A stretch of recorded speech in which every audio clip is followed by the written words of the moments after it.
My dear friend, tonight we reflect on a simple question that carries great power. What can you control and what can you not control? This question seems small, yet it opens the door to deep freedom. In this life, there are many things moving around you. The weather changes. People speak with many moods. The body grows, becomes strong, becomes weak, and one day it fades away. Thoughts arise without invitation. Feelings come and go like waves on the sea. Events unfold in ways you do not expect. You may try to hold them, you may try to push them away, yet still they change. This is the nature of existence. It is impermanent, it does not stay. When you forget this truth, suffering begins. You try to control what cannot be controlled. You try to stop the wind with your hands. You try to command the river to flow backward. You demand that others think and feel as you wish. You demand that your body never age.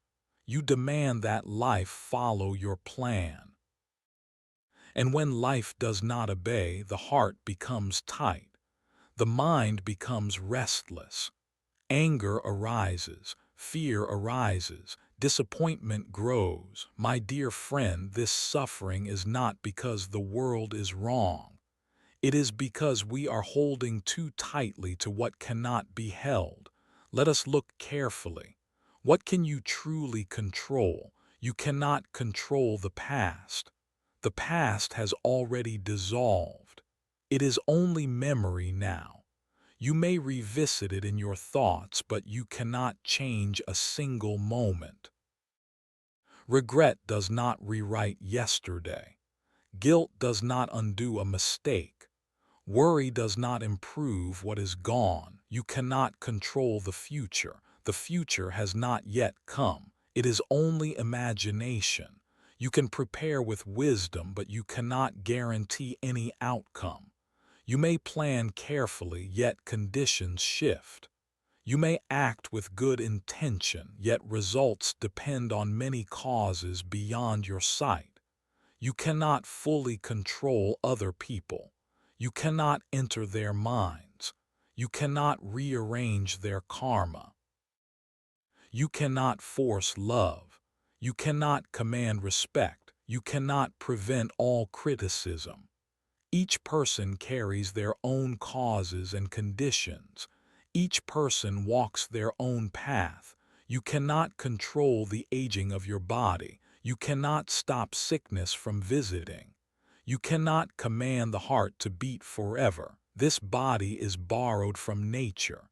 It follows nature's law. You cannot control the changing seasons of the world.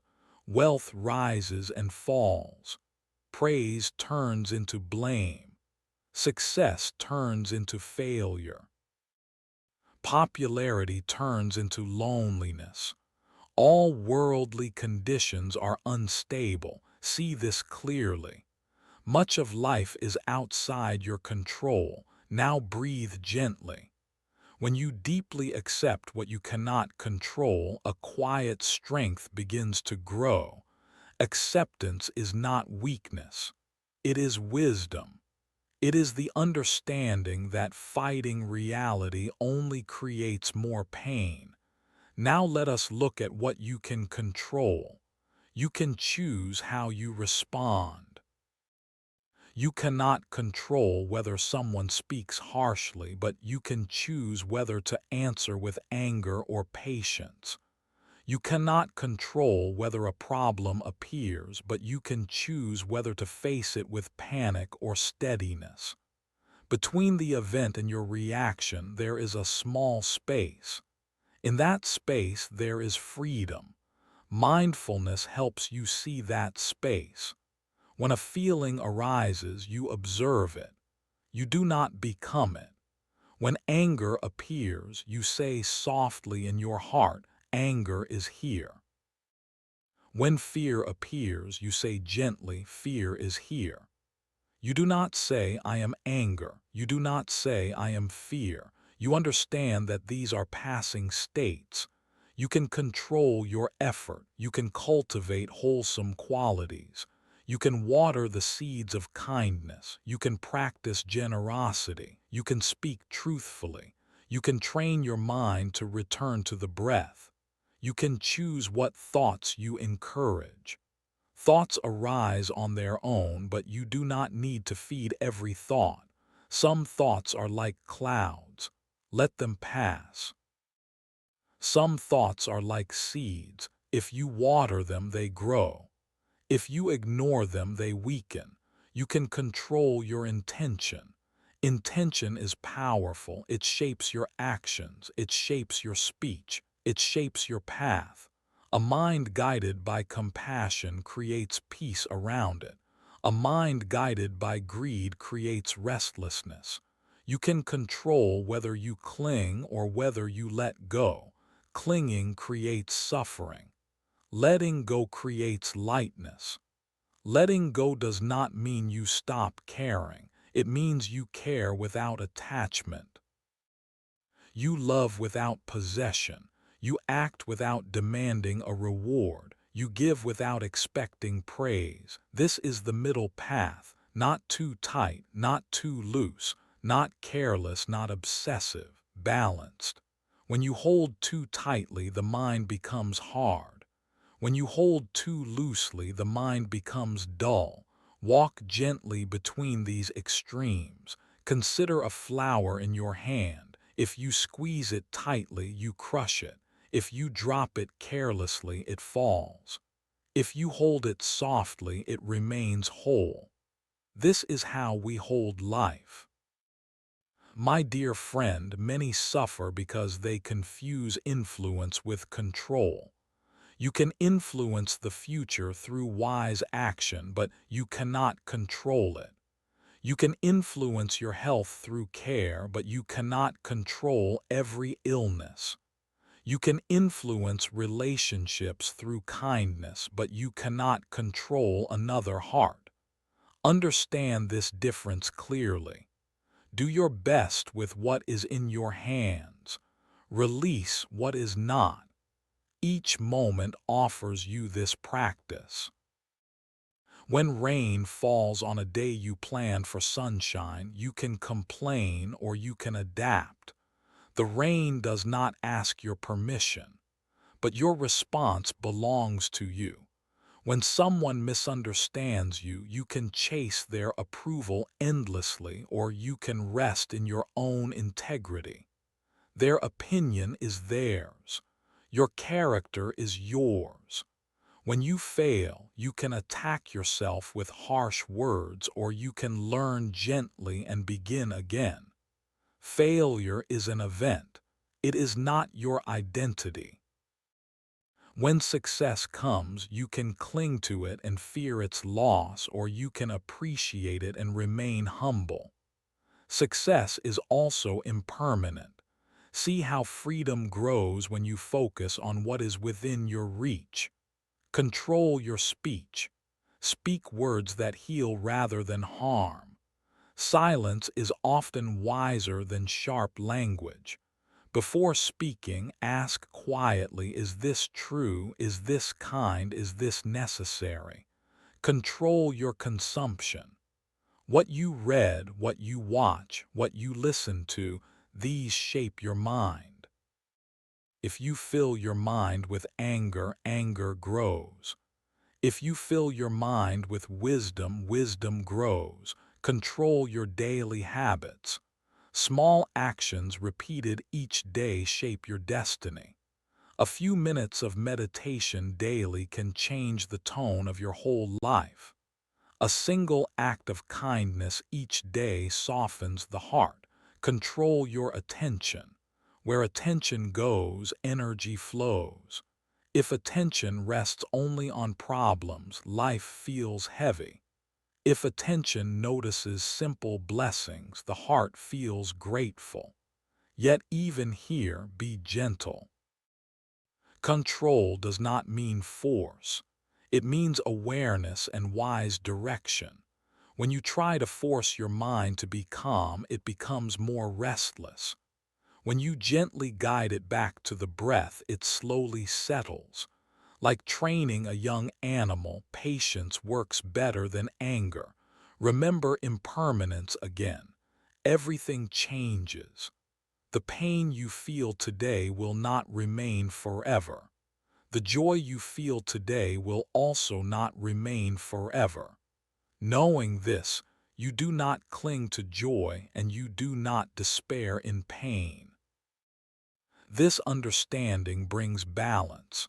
You cannot control how long you live, but you can control how deeply you live. You cannot control how many people praise you, but you can control how sincerely you act. You cannot control the number of breaths you will take in total, but you can fully experience this one breath now. Right now. Inhale gently. Exhale slowly. This breath is under your care. It anchors you in the present. In this moment, there is no past and no future. There is only awareness. Awareness is your true refuge. When you rest in awareness, you stop fighting what is. You observe change without fear. You see thoughts rise and pass like birds in the sky. You see emotions move like wind across water. Gradually, attachment loosens. Attachment says this must stay. Aversion says this must go. Wisdom says this is changing. And when you see change clearly, the heart softens. Compassion naturally arises. When you understand that others also cannot control many parts of their lives, you judge less. You become more patient. You see that everyone struggles with impermanence. Everyone fears loss. Everyone hopes for happiness. This shared condition connects us. Instead of trying to control others, you offer understanding. Instead of trying to dominate situations, you offer presence. Presence is powerful. It does not demand. It does not cling. It simply stays awake. There is deep peace in knowing your limits. When you accept that you cannot control everything, you stop carrying the impossible burden of managing the whole world. You focus on your own heart. And when your heart becomes steady, the world around you also feels steadier. If a storm comes, you cannot stop the storm, but you can build a strong shelter within. Meditation is that shelter. Ethical living is that shelter. Compassion is that shelter. Storms will come and go. The inner shelter remains. Sometimes you will forget this teaching. Sometimes you will try again to control what cannot be controlled. That is natural. When you notice it, do not blame yourself. Simply return to the breath, return to awareness, return to wise effort. This returning is the practice. Little by little, the mind becomes clearer, reactions become slower, wisdom becomes stronger. You begin to see that peace does not come from controlling the world. Peace comes from understanding it. What you can control is your path, your steps, your intention, your response, your effort.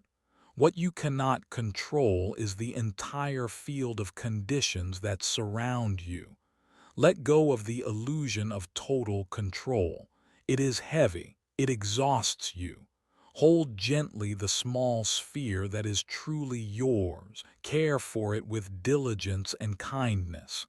In this way, you walk the middle path, not passive, not aggressive, not indifferent, not obsessed, balanced, awake, compassionate. My dear friend, tonight as you rest, reflect softly. Ask yourself, what am I trying to control that is not mine to control? And ask, what small action can I take within my true sphere of influence? Release the first, practice the second. With each release, the heart becomes lighter. With each wise action, confidence grows.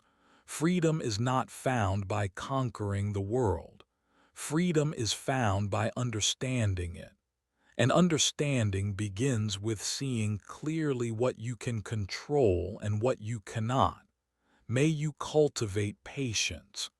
May you cultivate mindfulness. May you cultivate compassion for yourself and for all beings who struggle under the weight of false control.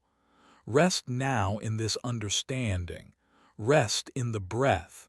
Rest in awareness. Rest in gentle acceptance. This is the path to inner freedom. Namo Buddhaya.